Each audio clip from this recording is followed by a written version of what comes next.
away from it is they like really went for it. They embraced what the show was and what was popular about it, and they really like rolled with that. Whereas I was so uncomfortable and said, okay, I have to get out of here, thinking that leaving was gonna be the right move. And so I really learned that, like, you know, when you have an opportunity, you really should make the most of it and you should take advantage of it. What was your impetus for leaving? Just, you know, I mean, it was panned by critics, but it was a huge success. Right. Well, for me, I never had planned to be in a bathing suit all the time. I didn't work out. I was super flat-chested, and there was those one-piece bathing suits, so it's like, you know, you can't even stuff it or pretend. Yeah. And I wanted to be doing something else. And then a lot of, like, casting directors were like, no. And you're constantly reading, you know, Baywatch Bimbo, and then it was Baywatch Babes, and now it's Baywatch Icons, but it's taken a long time to get there. And that just really freaked me out because that wasn't my career. That wasn't what, you know, that wasn't my shtick, is to be, you know, the sex symbol thing. It just really kind of wasn't it. And I was just really uncomfortable with the whole thing. So I thought leaving was the right move. Did you have, so then were you typecast after, like when you were trying to get parts? And Yeah. did you regret leaving just because then it went on to such a huge epic run? Well, I didn't regret leaving because also I had worked for so long, right? I had really been working my whole life, all through high school, and then this is my early 20s. So I really kind of just took advantage of the downtime and just go out and hang out with my friends, sleep in, no responsibility, that sort of thing. I really kind of needed to do that in my life. So, you know, everything always works out for a reason. I think so. I'm not really one of those people that regrets anything in life. No. I feel like it was an authentic decision at the time, and maybe it wasn't the best decision in retrospect, but I stand by it. Like, I'm kind of that person. Like, Me too. And it just is. And you can't change it. So what's the point in sitting and, you know, mulling over it? So, yeah, you're where you're supposed to be. do you have one highlight that sticks out from being on Baywatch, like just a good memory? Well, I made a lot of friends, and I had a lot of childhood friends on set. And I think being at the beach, because I'm also a beach girl. I grew up half between LA and half Huntington Beach, Orange County. So it's sort of like my happy place anyways. So I think that just, you know, going to work at the beach, even though it was the winter and it was freezing, we still have beautiful winters here in California. Yeah. So you can't complain. So that was sort of, you know, that was the best thing. What about the opposite? Like, do you have a memory of just something you didn't want to do, where producers are like, okay, Nicole, get over it? Yeah, every time they were going to do a close-up of my butt, you know, I was considered really curvy back then. Not by today's standards, but back then it was like I was really curvy. So I was so insecure of my bum.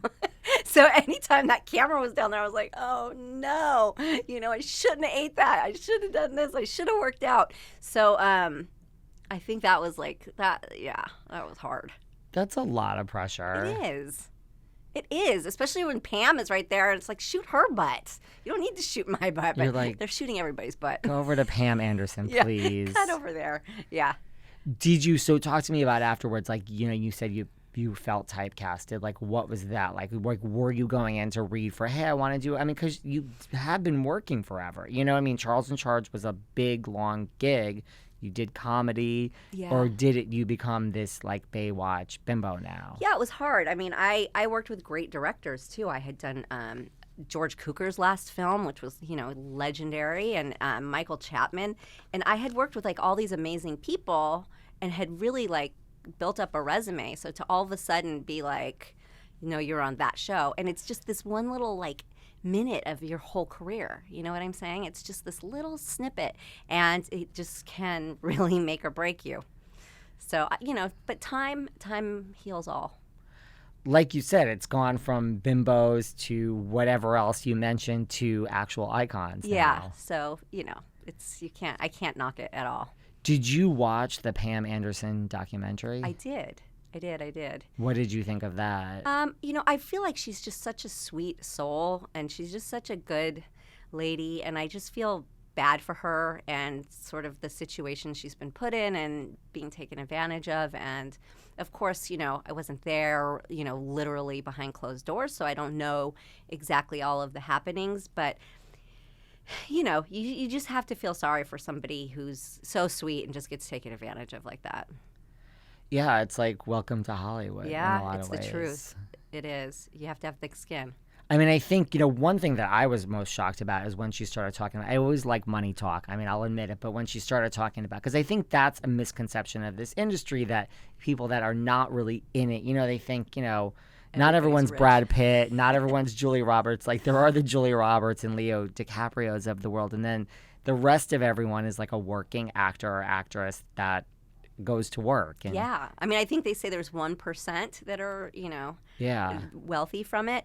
It's funny because somebody just was writing that on my on one of my social medias because I posted about the strike, and they're like, nobody cares. You guys are all rich. And, it's like, most actors have like 3 jobs or like, hustling and like just trying to make ends meet. They're not an actor to make a living. They're an actor because they love doing it. And, it's a huge misconception. I think so. Yeah. Like not everyone, you're not out to dinner with Julia Roberts tonight. Maybe you are because, but No. I think that's a big misconception. It is. No, I'll be at home making dinner for my kids, it's not all that. I was still shocked though that, when Pam started talking about like how little the Baywatch money was. I don't know. Yeah, that they were funny because I had to sign an NDA right off the bat with that show because they said it's going to be favored nations and this is the amount. And of course I was like, no way, I would never work for that. And they said, okay, well, here's what you're going to get, but then you have to sign this NDA and say, if you're ever asked, you have to say you're getting the favored nations rate. So I always wondered, like, how many NDAs did they hand out? Was I the only one, or was everybody like, was this all a trick? Because I don't understand. So, yeah, it was shocking. I think there was like $2,500 an episode or something they were giving people. How did you know to say, was it Charles in Charge? Just that you've already went through like, a 5-6 year run on a successful. Yes. Wow. Yeah.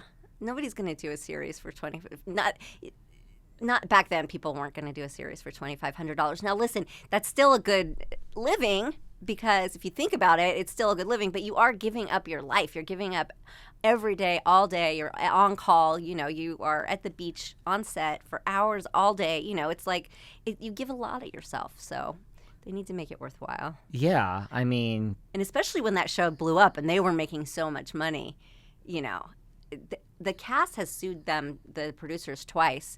Once for marketing and once for residuals because they were saying, no, there's no marketing, there's no money, we're not making any money. And then we'd go to Europe and there would be like on cereal boxes, on towels, beach towels, that, there was ads everywhere. And you're like, wait, what?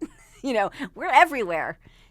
So, they had to kind of, we didn't get what we deserved, but they did have to eventually pay out a little bit. And it's so hard, I think, today to have like an international hit. You know what I mean? Like a lot of things are big here, but I mean, I think that's what a lot of people don't realize, like that Baywatch was international. International. I mean, there was like a tribe that ran a generator just to watch Baywatch, and they would all get together. I was like, this is so weird. Wow. But, it's that escapism. It's that, getaway. Do you think that's what it is? That, all these years later, and we'll get into the documentary that you're working on now. Like, I mean, what is it that you've starred in a lot of things,